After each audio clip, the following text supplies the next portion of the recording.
Well, let me start with the national policy on condom distribution. As I said earlier, we do have a 1999 policy that says it's up to the SGB to take a decision as to whether this would be made available. Now, the department is in the process of reviewing that policy, and we would welcome input from various institutions, from various individuals, as to how best to address this issue.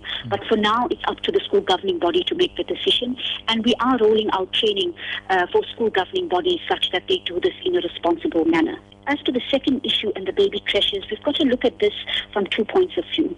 The first is the mandate of the Education Department. The mandate of the Education Department is around teaching and learning, and we have to address various barriers to teaching and learning. Now, some of these barriers we can address directly, like if a child is hungry, we then provide the National School Nutrition Program.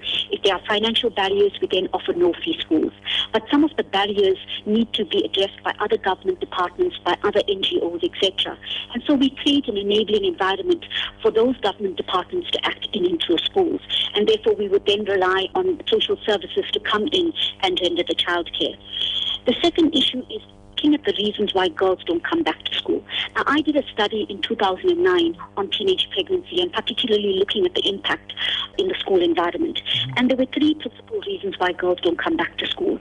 Number one, it's because of the misapplication of legislation that results in stigma and discrimination, where girls are kept out of the schooling system.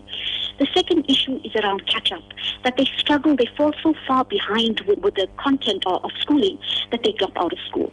The third issue is around remedial education. Many of these girls are at significant risk for dropout, and so we need to provide some type of remedial education. And childcare then becomes one of the issues down the list. We have to look at the evidence around this issue before we can take on particular solutions.